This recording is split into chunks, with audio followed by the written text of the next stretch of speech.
የቀደመው የዓለም ታሪክን ለተመለከተ የሚበዛው የወራሪዎች የግዛት አስፋፊዎች ነው።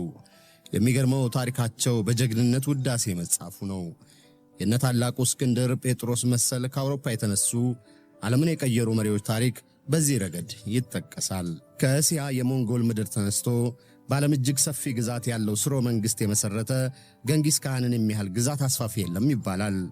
በግዛት ስፋት በስተኋላ የመጣችው እንግሊዝ በመላው ዓለም ያስገበረችው ግዛት ብቻ ነውና የሚበልጠው። ከሞንጎል ተራ ከብት አርቢነት ተነስቶ ከመካከለኛው ምስራቅ እስከ ቻይና ድረስ የበዙ መንግሥታትን አሸንፎ ያስገበረው ነው ገንጊስ ካህን። በታላቅ ተዋጊነቱ የሚከራከር የለም። ግና ምሕረት የሌለው ነፍስ ገዳይ ነው ሲሉም የሚወቅሱት አይታጡም። በያዛቸው ግዛት የሚገኙ ወንዶችን ከሕፃን እስከ አዋቂ በጅምላ የሚገድል ጨካኝም ይሉታል። በሴቶች ላይ ግን አይጨክንም። እንዲያውም ለዚህ ምክንያቱ ሴሰኛነቱ እንደሆነ ይጠቅሳሉ። በቅርቡ በተደረገ ሳይንሳዊ ምርምር እስከ 200,000 የሚደርሱ የእስያ ነዋሪዎች የገንጊስ ካህን ዝርያ ያለባቸው መባሉም ለዚህ ማረጋገጫነት ያቀርባሉ። የበዙትን ገድሎ የበዙ የራሱን ዝርያዎች የፈጠረ የሚባልለትም ለዚህ ነው። እንዲህ ዓለምን የፖለቲካም የዝርያም ለውጥ ያመጣው ገንጊስ ካህን በያዝነው ነሐሴ ወር ነውና የሞተው ለዛሬ መቆያችን ልናደርገው መረጥን።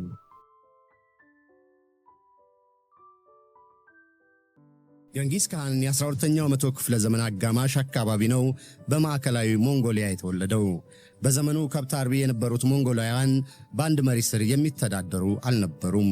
ይልቁንም የበዙ ጎሳ መሪዎች የየራሳቸውን ግዛት የሚሉትን የሚገዙበት ነበር እንጂ። በዚህም የተነሳ በግጦሽ መሬትም በውሃም እርስ በርሳቸው የሚዋጉ ነበሩ። አባት የሱኬም ከጎሳ መሪዎች አንዱ ነበሩ። ሦስተኛ ወንድ ልጃቸው በተወለደ ጊዜም ቴሙጂን ሲሉ ስም አወጡለት። የአባት ስም አወጣጥ ራሱ ትንሽ ግርምት ይፈጥራል። ምክንያቱም አባት ስሙን የተዋሱት በወቅቱ ማርኳቸው ከነበሩት የታታር ጎሳ መሪ ቴሙጂን ነውና። ከዚሁ የቴሙጂ የልጅነት ተረክ ሌላም ከመለኮታዊ ኃይል ጋር የሚያገናኝ አስገራሚ ታሪክ እናገኛለን። ገና ሲወለድ ነው የሀገሩ መሪ ይሆናል የተባለው። ለዚህ ምክንያቱ ደግሞ ሕፃኑ ቴሙጂን ገና ሲወለድ በእጁ ላይ የተቋጠረ የደም ምልክት መታየቱ ነው። በሞንጎሎች እምነት ደግሞ ምልክቱ የሕፃኑን የወደፊት መሪነት የሚያመላክት ነው የንግርቱ መነሻም። In the legend that grew up around Genghis in later centuries, he was meant to be በጌንጊስ ሕይወት ታሪክ ዙሪያ የተገነባው አፈ ታሪክ እሱ እንደማንኛው ሕፃን ሳይሆን የፀሐይ ልጅ ነው የሚል ነው እና ይህ ደግሞ የሱ ውልደት ከላይ ከፈጣሪ ነው ለማለት ያመቻል። እንዲሁም የሱ ጣፈንታ ዓለምን መውረድ ነው የሚል ነው። ሕፃኑ ቴሙጂን በከብት አርቢው የሞንጎል ባህል የተለመደውን ፈረሰኛነት ገና በጨቅላነቱ ነው የተካነው። እንዲያውም የ4 ዓመት ልጅ እያለ ነው ጎበዝ ጋላቢነቱን ያስመሰከረው ይባልለታል። የሞንጎሎች የጦር መሳሪያ የሆነው ጦርን በድግን ማስወንጨፍም እንዲሁም። ቴሙጂን እንዲህ በሞንጎሎች ባህል አድጎ የ9 ዓመት ልጅ በሆነ ጊዜ ግን የሕይወቱን አቅጣጫ ሙሉ በሙሉ የሚቀይር ሁነት ተከሰተ። በሞንጎሎች ባህል እንደተከበረ ሉል ነው ያደገው ቴሙጂን። የታታር ጎሳን አለቃ መማረክ የቻሉ የጎሳ መሪ ልጅ ነውና። እናም በባህላቸው መሠረት 9 ዓመቱ ሲደርስ የወደፊቱ ሚስቱ ታጨችለት። ከጎረቤት ጎሳ ነው ቦርቴ የምትባል እኩያ የታጨችለት። በሞንጎል ባህል መሠረት ደግሞ ጋብቻ የሚፈጸመው በ12 ዓመት ነው። በዚህ መሃል ወንዱ የወደፊት ሚስቱ ቤተሰቦች ጋር የመኖር ግዴታ አለበት። አባትን በዚህ መሠረት ለቴሙጂን ሚስት ወደ ታጨበት ጎሳ ልጃቸውን ይዘው መሄድ ነበረባቸው። ቴሙጂንም በጎሳው መንደር ውስጥ ሲያልፍ የታጨችለትን ቦርቴን ከሌሎች ጋር ስትጫወት መለየት ብቻ ሳይሆን እንዳያት በፍቅር እንደወደቀላት ይነገራል። በባህሉ መሠረት አባት ቴሙጂንን ለወደፊት ሚስቱ ቤተሰቦች አስረክበው ወደ ጎሳቸው ሲመለሱ ነበር መጥፎ ሁነት የተከሰተው። ከጥንት ጀምሮ ይቀናቀኗቸው በነበሩና የጎሳ መሪያቸውን የማረኩባቸው የታታር ጎሳዎች ጋር ተገናኙ። ታታሮችም እህል ውሃ ቅመሱ ብለው ጋበዟቸው። ግና ቂማቸውን አልረሱምና ምግቡን ከመርዝ ጋር ነበር የሰጧቸው። የቴሙጂንም አባት በምግቡ ተመርዘው ሞቱ። የአባቱን መገደል እንደሰማም የትዳሩን ነገር ተወት አድርጎ የአባቱን የጎሳ መሪነት ለመተካት ወደ ትውልድ መንደሩ ተመለሰም። ጎሳው ግን የሕፃኑን ቴሙጂን መሪነት አንቀበልም ከማለትም በላይ ቤተሰቡን ሙሉ በሙሉ ከጎሳው አገለሉም። ይህም በ9 ዓመቱ እንደ ሉል ተንደላቆ ያደገበት የደስታ ዘመን አብቅቶ የመከራው ዘመን ጅማሬ ሆነ። የቴሙጅንና ቤተሰቡ የመከራ ሕይወት ለዓመታት የዘለቀ ነበረ። ከጎሳው ሲገለሉም ሕይወታቸው መሠረት የነበሩትን የበዙ ከብቶቻቸውንም አጥተው ነበር። እናም የሞንጎልን ደን እንደ ስደተኛ ተጠለሉበት። ፍራፍሬና ሥራ ስርም ሆነ የሰርክ ምግባቸው በአርብቶ አደርነታቸው የዘወትር ምግባቸው የነበረው ሥጋና ወተት እጅግ ራቃቸው። እናቱም ኋሌም የሞንጎላውያንን አፈታሪክ ለቴሙጅን በመንገር ያበረቱት ነበር። በሞንጎሊያ ብርቱና ኃያል ካልሆንክ እንዲሁም ሥልጣን ከሌለህ መኖር አትችልም እያሉ ያስተማሩትም በዚህ የመከራ ዘመን ነው ይባላል። This was a woman who needed quite exceptional strength of character. እናትየው ራሳቸውን ለማዳንና 5 ልጆቻቸውን ለማሳደግ ፍጹም የሆነ ጥንካሬ ያስፈልጋቸው ነበር። እንደማስበው እሱን በማሳደግ እናትየው የነበራቸው ሚና ፍጹም ወሳኝ ነበር። በዚህ የቴሙጅን የመከራ ዓመታትም ሕይወት ቀያሪ ሁነቶች አልጠፉም። ቀዳሚው ከሌላ እናት ከሚወለደው ወንድሙ ጋር የተከሰተው ይጠቀሳል። በነገራችን ላይ በሞንጎል የዘመኑ ባህል የበዙ ሚስቶችን ማግባት የተፈቀደ ነበረ። የቤተሰቡን የሥጋ አምሮት ለመወጣት አንዱ መፍትሔ አደን ነበረ። ቴሙጅንና ወንድሞቹ ለዚህ አደን በወጡበት ጊዜ ከሌላ እናት ከሚወለደው ወንድሙ ጋር በጣሉት ግዳይ ላይ ተጣሉ። በዕድሜም በጉልበትም ይበልጠው የነበረው ወንድሙ በትግል ቴሙጅንን ጣለው። ቂም የያዘው ቴሙጅን የተካነበትን ቀስት ወንጫፊነት ተጠቅሞ አነጣጥሮ ደረቱ ላይ ሰክቶ ገደለው ይላሉ የታሪኩ አጥኚዎች። በዚህም የቤተሰቡን አውራነት ለማግኘት በቃም። ይሁንና ሌላ የሕይወት መንገድ ቀያሪ ሁነት ተፈጠረ። እንዲህ ከጎሳ ተገልለው የመከራ ዘመን በሚኖሩበት ጊዜ ይጠብቃቸው የለምና ቀድሞ የአባቱ አጋር የነበሩ የታይቺ ኡድ ጎሳዎች ወረሯቸው። ቴሙጅንም ግንድ በጫንቃው ላይ ተጭኖ ሁለቱም እጆቹ እንደ ክንፍ ተዘርግተው ከግንዱ ጋር የፊጥኝ ታስሮ ለባርነት ተጋዘም። ለመሪነት የተፈጠረ ነው የሚል ትንግርት የሚያውቅ አንድ የማራኪው ጎሳ አባል ለሕይወቱ ከሚያሰጋው የባርነት ሕይወት አስመለጠው እንጂ።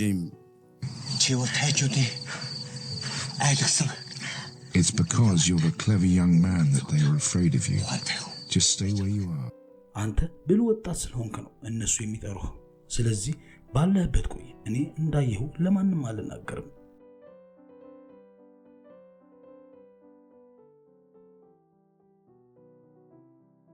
ከታይቺ ኡድ ጎሳዎች የባርነት ግዛት ማምለጡም ለቴሙጅን ሞገስ አስገኘለት። ጄልሚና ቦርቾ የሚባሉ ጓደኞቹ አለቅነቱን ተቀብለው ወደ ጎሳ መሪነት የመመለስ ትግሉን ጀመረም። የበዙ ተከታዮችም ተቀላቀሏቸው። አባቱ ያጩለትንና ፍቅረኛውን ቦርቲንም በ16 ዓመቱ አገባት። የጎሳ መሪነቱን ክብር ለማስመለስ ኃይል ለማሰባሰብ ከቤቱ በወጣበት ጊዜ ግን የተቀናቃኞቹ ሜርኪት ጎሳዎች ሚስቱን ቦርቴን ወሰዱበት።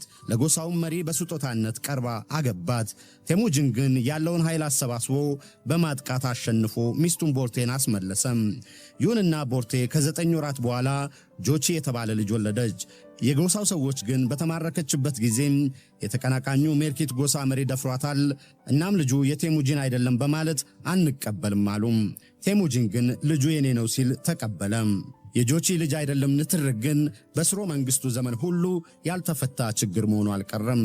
ቴሙጅን የጎሳውን መሪነት ካስከበረ በኋላ የመጀመሪያ በትሩን ያሳረፈው የአባቱ ገዳዮች በሆኑት በታታሮች ላይ ነበረ። Now is the time of our revenge. We will kill every Tatar man. አሁን የበቀላችን ዘመን ነው። የፈጣሪን ፍላጎት ለማሟላት ሁሉንም የታታር ሰዎችን እንገላለን። ጎሳው ሙሉ ለሙሉ እስኪጠፋ ድረስ።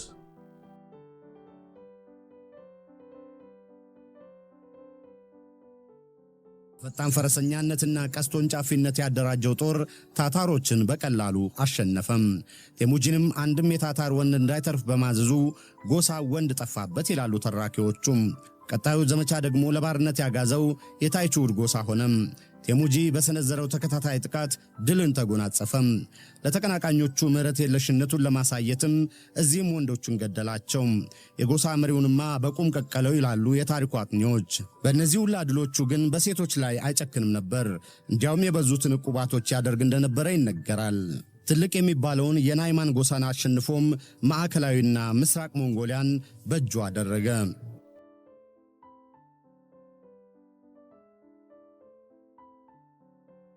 ቴሙጂን ብርቶቹን የሞንጎሊያ ጎሳ መሪዎችን ለማሸነፍ ያበቃው ብልጥ ወታደራዊ ስልት አዋቂነቱና የጠላቶቹን ደካማነት መጠቀሙ ነው ይባልለታል።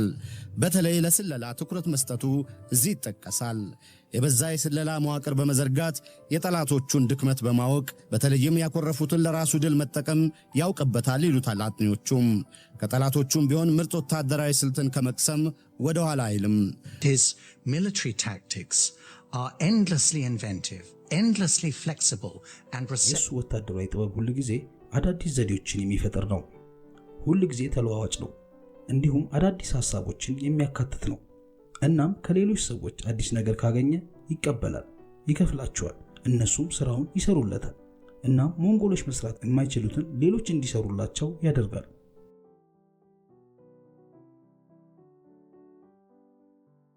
ወታደሮቹ እጅግ ምርጥ የሚባል ጦርና አደጋን ማስታጠቅ ብቻ ሳይሆን ፈረስ እየጋለቡ ወፍ በጦር ወንጭፍ የሚያወርዱ ቀስተኞች የሆኑ ዘንድ ለስልጠና ቅድሚያ ይሰጣል። ከተሞችን ለማጋየት ዛሬ መድፍ እንደሚባለው ከትላልቅ ቅስቶች የሚወነጨፉ ተቀጣጣይ አረሮችንም ይጠቀማል። ጦሩ በፍጹም የትጥቅና ስንቅ ችግር እንዳያጋጥመው ከኋላው ሙሉ ድርጅት ያስከትላል። ከሁሉ በላይ የወታደሮቹ ታማኝነትና ታዛዥነት ለታሙጂን ብቻ መሆን ለጦሩ አባልነት ቀዳሚ መስፈርት መሆኑ የስኬቱ ምስጢር ይባላል። በዚህ ረገድ ሲቀደም በሞንጎሊያን ባህል በዘራረግ ይሰጥ የነበረውን ሹመት ማስቀረቱም እንዲሁም ታማኝ መሆንና ጀግና ተዋጊነት ነበርና የሹመቱ መስፈርት። ሕዝቡም ይተዳደርበት ዘንድ ያሳ በሚል የሚታወቅ ሕግ ማውጣቱ እንዲሁ ለድሉ ይጠቀሳል። በዚህ ሕግ ዛሬ ሙስና የምንለው ፍጹም የተወገዘ ለሞት የሚያበቃ ነው። ስርቆት፣ ማመንዘር፣ ሌላው ቀርቶ የሐሰት ምስክርነት በሞት ያስቀጣል። እንደቀደመው አንዱ የሞንጎሊያ ጎሳ ሌላውን መውረርማ በሕይወት አስቀቅሎ የሚያስገድል ነው። ሴቶችን ማገትና ለጋብቻ መሸጥም እንዲሁም ሁሉም ልጆች ሕጋዊ ናቸው፣ መብትም አላቸው ሲልም አወጀም። እንኳን እንደቀደመው ከብትን መዝረፍ አይደለም የጠፋን ከብት የራስ ማድረግ ሌብነት ነውም አለም። የሚገርመው በዛሬ ዘመን እይታ እንኳን የሚደነቅ የአካባቢ ጥበቃ በዚህ ሕግ ተካቷል። ልብ በሉ የዛሬ 800 ዓመት ገደማ መሆኑ ነው። ማንም ሰው ወታደሮቹን ጨምሮ በወንዞችና ምንጮች መጸዳዳትና መታጠብ በሞት ያስቀጣል ይላልና ሕጉ። በጦርነት ላይም ሆነ በጉዞ ላይ የፊተኛው ወታደር የጣለውን ማንኛውም ነገር ከኋላ ያለው ማንሳትም ግዴታ መሆኑም እንዲሁም የመንግስት የሚባል ሃይማኖት የለም ማለቱም ሕጉን ልዩ ያደርገዋል። እንደ ቴሙጂን ሃይማኖት የግለሰብ መብት ነው። ይህም የበዙ ሃይማኖቶች በነጻነት ይመለኩ ዘንድ እድል ፈጥሯል። ይህንን ያሳ ሲል የጠራውን ሕግ ያስፈጽም ዘንድም የበላይ የሕግ ሹም መሰየሙ ልዩ ያደርጓል። ይህ ደግሞ ከወታደራዊ የበላይነትም በላይ በጎሳ ግጭት የተማረረው ሕዝብ ለቴሙጂን ያድር ዘንድ ይበልጥ እድል ፈጠረ።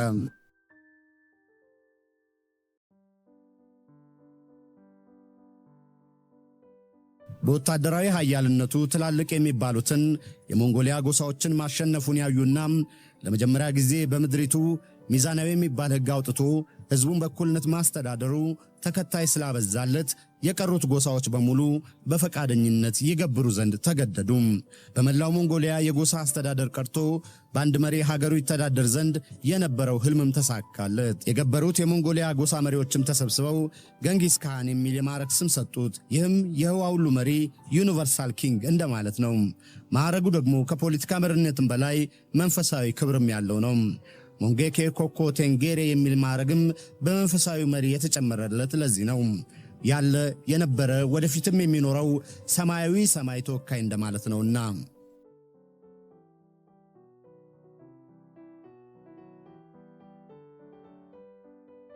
ምርጥ ፈረሰኛና ቀስተኛ ጦሩም ከ300,000 በላይ ላቀ። ገንጊስ ካን ሲሉ የቀቡት የሞንጎሊያ የጎሳ አለቆች ማዕረግ በምድሪቱ ጠቅልነቱን አለበሰው። ቴሙጂን ስንል እስካሁን የምናውቀው ገንጊስ ካን ራሱን መንፈሳዊ ተልእኮ እንዳለው እስከ መቀበል ደረሰ።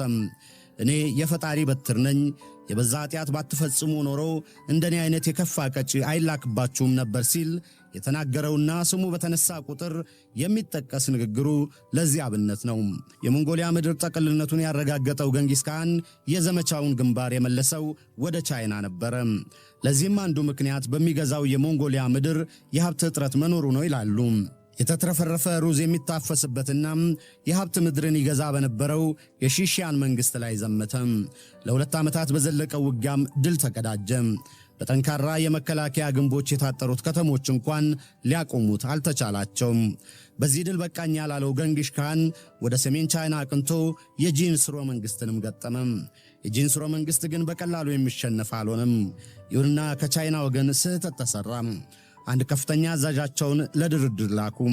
ገንጊስ ካን አግባብቶ እንዲከዳ አደረገው። ሙሉ ወታደራዊ ምስጢርንም አገኘ። ባልተጠበቀበት በኩልም ጥቃት ሰንዝሮ የጂን ስርወ መንግስትን ጦር አሸነፈው። ንጉሱም መዲናቸውን ጥለው ሸሹ። ዛሬ ቤጂንግ እያልን የምናውቃት መዲናቸውም በሞንጎላውያን እጅ ወደቀች። ገንጊስ ካንም ሰሜን ቻይናን በግዛቱ ጠቀለለው።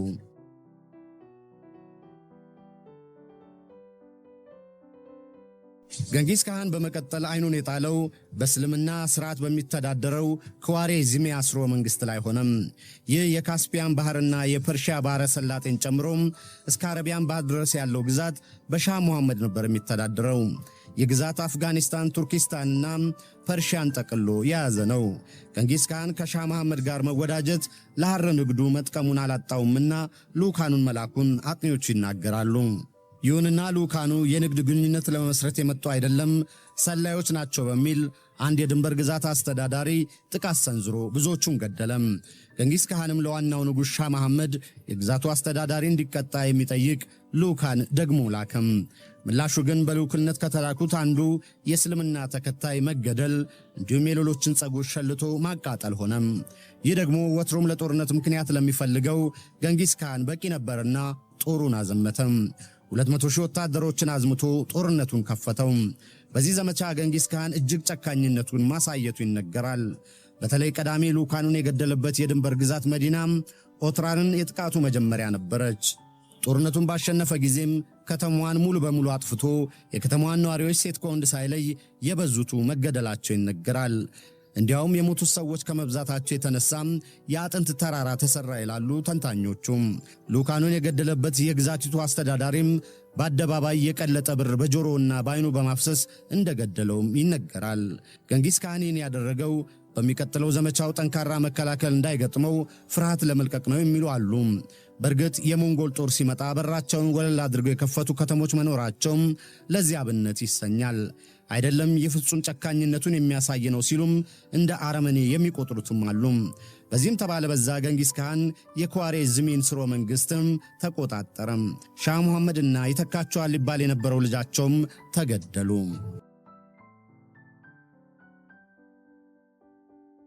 ከሰሜናዊ ቻይና በመቀጠል መካከለኛው ምስራቅን የጠቀለለው ገንጊስ ካን ቀጣዩ የዘመቻ ግንባር አውሮፓ ሊሆን በቃ። ጆርጂያ፣ ክሬሚያ፣ ኪየቭ፣ ሩሲያ፣ ቡልጋሪያ እንዳንበጣ ወሯቸው የግዛቱ አካል አደረጋቸው። በተለይ በዚህ ዘመቻ በአውሮፓዎቹ አገሮች የሞንጎል ተዋጊዎች እንዳይሞቱ የተመተተባቸው ናቸው የሚል ንግርት ቀድሞ ተወርቶ ጦሩ እስከ መፈታት የደረሰበት ነበረ። እናም ክርስቲያን ተዋጊዎች ከገንጊስ ካን የሞንጎል ጦር ጋር ከመዋጋታቸው በፊት የካህናትን ቡራኬ እስከ ማግኘት ተደርሶ ነበረ። ግና ሊያቆሙት አልተቻላቸውምና ዛሬ ምስራቅ አውሮፓ የምንለውን ሩሲያን ጨምሮ በግዛቱ ስር ጠቀለላቸው። እንዲህ በመካከለኛው ምስራቅና በአውሮፓ ድል የቀናው ገንጊስ ካን ቀድሞ ባስገበረው የቻይና ግዛት አመፃ ገጠመው። ያሸነፋቸው የሺንሺንና የጂን ስርወ መንግስቶች እንደገና አንሰራርተው መውጋታቸው ነው። ለዚህ ምክንያቱም ፊቱን ወደ ቻይና የመለሰው ገንጊስ ካን አማጽያኑን ከማሸነፍም በላይ የባሰ ግዛቱን አስፋፋም። በቻይና የነገሥታት ዘሮች የሚባሉ በሙሉ ይገደሉ ዘንድ አዞ መፈጀታቸው ይነገራል። ይሁንና በዚህ ዘመቻ ዘመን በያዝነው ነሐሴ ወር የዛሬ 787 ዓመት ሞተም። ገሚሱ በሕመም ነው የሞተው ሲሉ፣ አይ በጦርነት ላይ ቆስሎ ነው የሞተው የሚሉም አሉ። አንድም የሞንጎላውያን ባህል በመሆኑ፣ በሌላ በኩል ገንጊስ ካን በመናዘዙ የተቀበረበት አይታወቅም። በትውልድ መንደሩ ተቀብሯል ቢባልም ቀባሪ ወታደሮቹ በቀብሩ አካባቢ የተገኙትን በሙሉ በመግደላቸው ማንም እርግጡን ቦታ የሚያውቅ የለም። በዓለም ታሪክ ቁጥር አንድ ሰፊ ግዛት የፈጠረ ተዋጊና የጦር መሪ ተብሎ ስሙ የሰፈረው ገንጊስ ካን በጨካኝነቱ የሚሊዮኖችን ነፍስ ያጠፋ አረመኔ የሚያደርጉት አሉ። በጦርነት ለማሸነፍ ሕግ የለምና አረመኔ ሊሰኛ አይገባም የሚሉም አልጠፉም። የሴት ነገር አይሆንለትም ነበርና በያስገበረው ግዛት ዘሩን አብዝቷልና አካክሷል በማለት ይከራከራሉ። በሞንጎሊያ ግን ዛሬም ድረስ ከሰውም በላይ ይከበራል። እንዲያውም እንደገና ተወልዶ ሞንጎሊያ ለታላቅነት ያበቃታል ብለው የሚጠብቁም አሉ።